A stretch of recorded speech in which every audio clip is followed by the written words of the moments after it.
Kauno miesto tarybos Tėvynės sąjungos Lietuvos krikščionių demokratų frakcija imasi Žalgirio krepšinio klubo sudėties formavimo.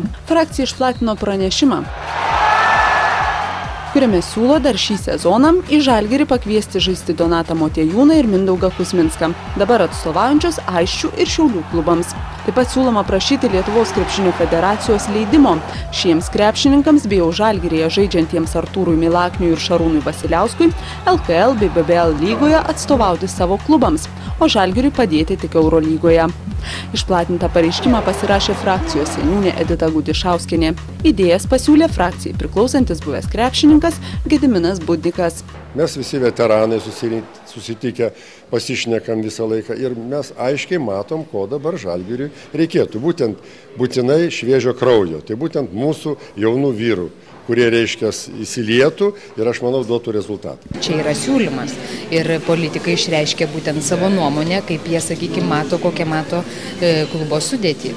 Tai čia nėra, kaip sakytum, privalomas vykdymui sprendimas, tai yra politikų išreikšta nuomonė. Žalgirio klubo vadovybė tokius politikų pageidavimus vertina labai diplomatiškai.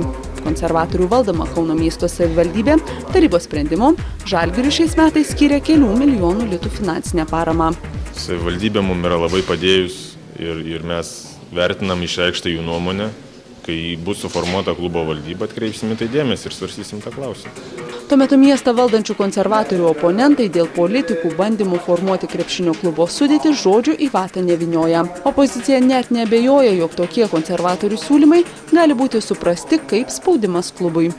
Aš manau, kad valdančioji dauguma tiek užsižaidė, kad jie nebeskiria, kuriuose srityse turėtų jie atstovauti miesto gyventojų interesus, o kuriuose jiem nepriklauso. Šitas laikotarpis yra pilno chaoso.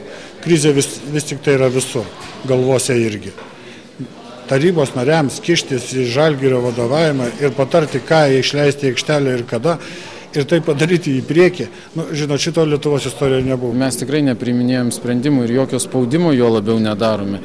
Tačiau nuomonę mes turime, kaip ir daugelis sirgalių, kaip sakoma, halėje sėdi ne vienas treneris. Žalgiryje nebelikus Viliodyno ir Tomo Masiulio komandoje dabar tik 10 žaidėjų. Klubo vadovai sako nuolat tiriantys rinką ir stebintys potencialius krepšininkus. Kada ir kokie žaidėjai gali būti kviečiami prisijungti prie Žalgirio, kol kas nekomentuojama.